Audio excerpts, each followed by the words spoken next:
Third main topic की बात करेंगे जो है एन ओवरव्यू ऑफ सेल, और इसके आगे भी कोई सब टॉपिक नहीं है।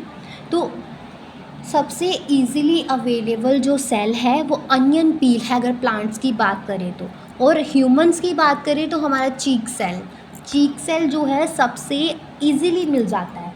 और अनियन पील सेल जो है which is a typical plant cell, उसके अंदर हमें एक सेल वॉल देखने को मिलती है एज इट्स आउटर बाउंड्री,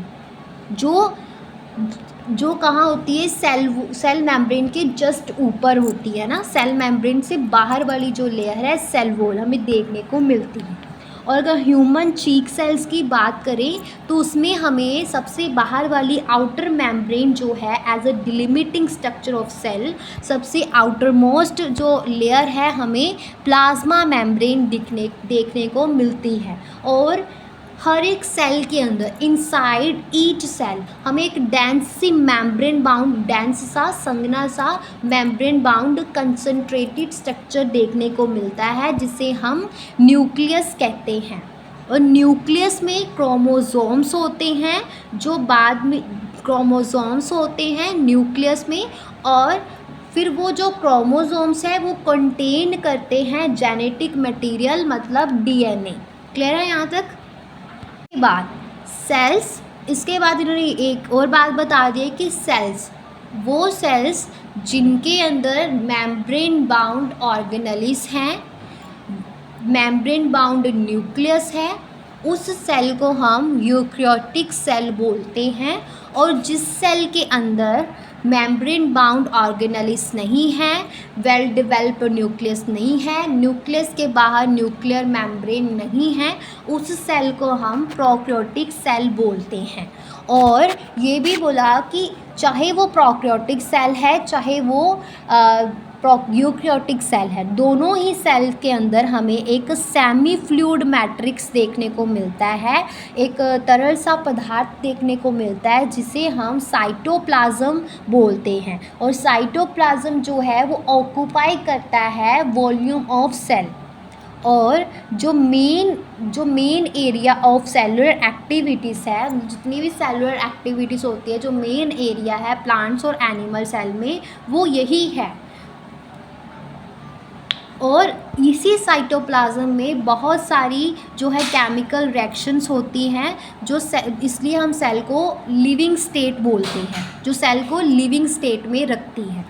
और बिसाइड्स न्यूक्लियस को छोड़कर यूकैरियोटिक सेल्स में, प्रोकैरियोटिक की बात नहीं कर रही, यूकैरियोटिक सेल में हमें और बहुत सारी मेम्ब्रेन बाउंड स्ट्रक्चर्स देखने को मिलते हैं और जिन्हें हम ऑर्गेनेलिस बोलते हैं। मेम्ब्रेन बाउंड डिस्टिंक्ट स्ट्रक्चर्स देखने को मिलते हैं जिसे हम ऑर्गेनेलिस बोलते हैं। ऑर्गेनेलिस जैसे कि हमें यूकैरियोटिक सेल में देखने को मिलती है endoplasmic reticulum, Golgi complex, lysosomes, mitochondria, microbes, vacuoles, ये सारी हमें ऑर्गेनेलिस जो हैं देखने को मिलती हैं किसमें, यूकैरियोटिक सेल में। उसके बाद चाहे मतलब हमारा प्रोकैरियोटिक सेल है चाहे यूकैरियोटिक सेल है, दोनों ही सेल्स के अंदर हमें राइबोसोम्स देखने को मिलते हैं। और राइबोसोम जो है ये नॉन मेम्ब्रेन बाउंड, और इसके बाद कोई मेम्ब्रेन नहीं होती है और ये हमें दोनों ही सेल्स में देखने को मिलता है। विदिन अ सेल राइबोसोम जो है वो सेल के अंदर राइबोसोम्स जो है वो ओनली साइटोप्लाज्म में नहीं पाए जाते, मतलब जो सेमी फ्लूइड मैट्रिक्स है सिर्फ वहाँ पे नहीं पाए जाते, ये जो है और दो ऑर्गेनेलिस में भी पाए जाते हैं। कौन कौन सी ऑर्गेनेलिस में? क्लोरोप्लास्ट में भी हमारे पास राइबोसोम्स पाए जाते हैं। क्लोरोप्लास्ट कहाँ होता है? क्लोरोप्लास्ट जो है वो प्लांट सेल में होता है और हमें उसके अंदर भी राइबोसोम्स देखने को मिलते हैं। इसके अलावा एक और ऑर्गेनेली है जिसे हम माइटोकॉन्ड्रिया बोलते हैं, हमें उसके अंदर भी राइबोसोम्स देखने को मिलते हैं। और हमारी एंडोप्लाज्मिक रेटिकुलम, कौन सी? रफ एंडोप्लाज्मिक रेटिकुलम के अंदर भी हमें राइबोसोम्स देखने को मिलते हैं। क्लियर है? किसमें? यूकैरियोटिक सेल में होंगे ये सारे स्ट्रक्चर्स, वहाँ देखने को मिलेंगे। एनिमल सेल्स जो है, प्लांट सेल जैसे क्लोरोप्लास्ट कंटेन करता है बट एनिमल सेल के अंदर नहीं होती है क्लोरोप्लास्ट। और एनिमल सेल के अंदर और स्ट्रक्चर्स होते हैं, एक और नॉन मेम्ब्रेन बाउंड ऑर्गेनली होती है राइबोसोम्स के अलावा, जिससे हम सेंट्रीओल्स बोलते हैं, सेंट्रीओल्स बोलते हैं, जो क्या करती है, सेल डिवीज़न में हेल्प करती है। क्लियर है।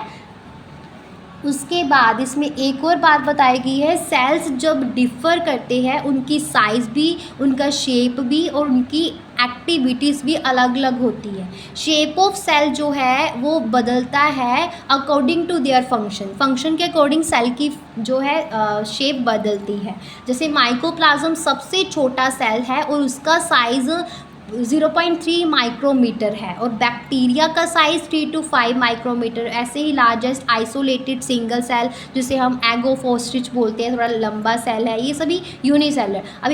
अभी क्या था, मल्टी सेलर। मल्टी सेलर जैसे ह्यूमन आरबीसी है, ह्यूमन आरबीसी का साइज़ 7 माइक्रोमीटर है। नर्व सेल सबसे लॉन्गेस्ट सेल है। सेल्स जो जिनकी शेप जो वेरी करती है, जैसे डिस्क लाइक सेल देखने को मिलते हैं, पॉलीगोनल सेल्स देखने को मिलते हैं, कॉलमनार सेल जैसे कॉलमनार एपिथेलियम है ना, cuboidal epithelium, thread like nerve cells देखने को, इरेगुलर सेल्स हम अमीबॉइड सेल्स बोलते हैं ना, कब हमारे आरबीसी बाइकनकेव सेल्स, ये सभी सेल्स जो है हमें देखने को मिलते हैं, अलग अलग साइज़, अलग अलग शेप। ये हमारा थर्ड मेन टॉपिक था, एन ओवरव्यू ऑफ सेल।